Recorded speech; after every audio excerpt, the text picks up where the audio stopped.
Welcome back to SOS Briefs, brought to you by the American Security Council Foundation. Back again with me is senior analyst Laurence Sanford, and we are going to discuss again updates to his article back in August on China and U.S. land grabs. Today is going to go a little different, as you probably have seen in the news about these Chinese cranes in our ports.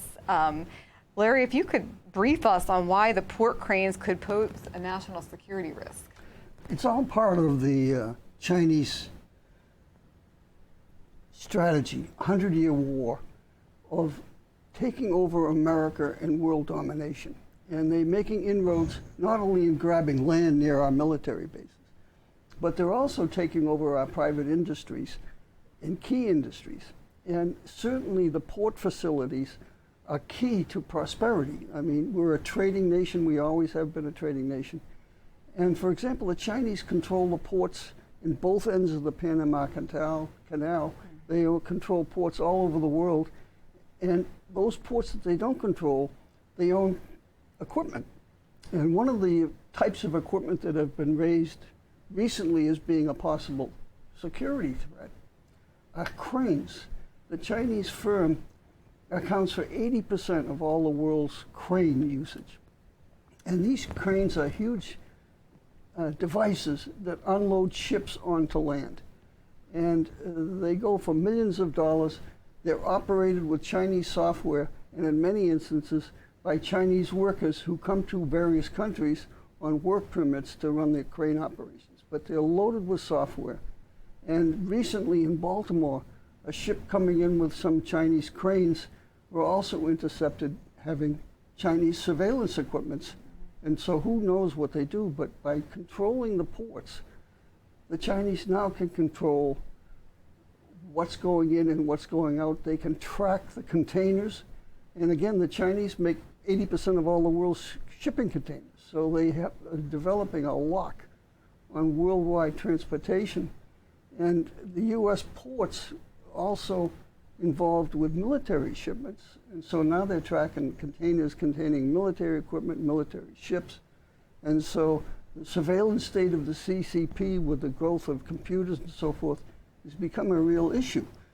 And not only the cranes are an issue, the biggest issue recently is the Huawei telecommunications organization that has been banned in the U.S., but it's still operating. The Congress ordered the telecommunication companies, many of them in the Middle West, smaller rural areas, and guess what?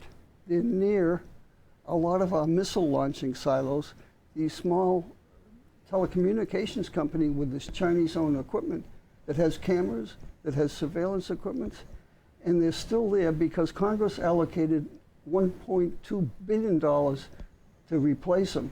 The telecommunications company saying we need another $3 billion to do it, so they're still there. So, and to your point of Huawei being near the missile locations, that was where the spy balloon was over one of the missile locations, and Huawei's land is right there by it.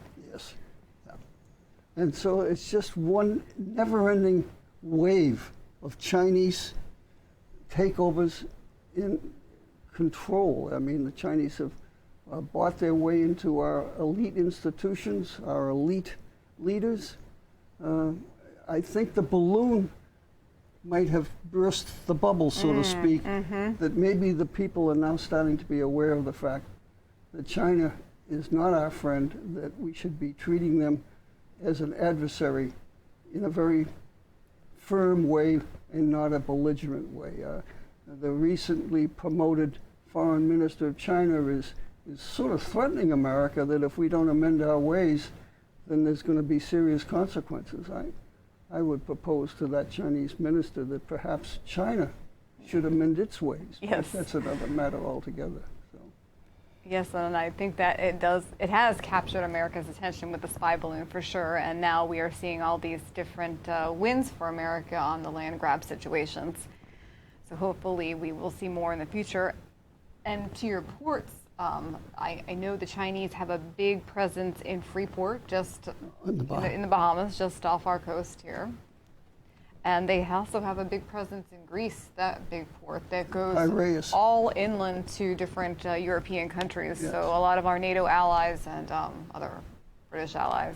Yeah. And the U.S. Navy fleet used to make a big stop in Greece at that Piraeus port. So the Chinese control ports at Navy ships, and they're taking over countries in the South Pacific, for example, the Solomon Islands. A U.S. Coast Guard ship was denied permission to dock in the Solomon Islands because the Chinese had made a deal with the Solomon people. And usually the Solomon leaders, and the leaders in a lot of these countries are basically paid off. The Chinese do not operate under the corruption laws that our American firms and leaders operate under. So they're free to bribe the weak, and they do it very effectively. But one step at a time. And being aware is half the battle. Yes, and I think we're gaining a little ground there. I think so too. I think we're working hard on doing just that. One of my favorite expressions is better to light one candle than to curse the darkness. So we're trying to light those candles as fast as we can. And you can read more of Larry's articles on our website at www.ascf.us. Please subscribe to our newsletter, and you'll receive updates on his articles as they come out and on our podcast as well. You can also follow us on Facebook and subscribe to this channel. Thank you. Thank you. Thank you for listening to SOS Briefs, and join us again next time.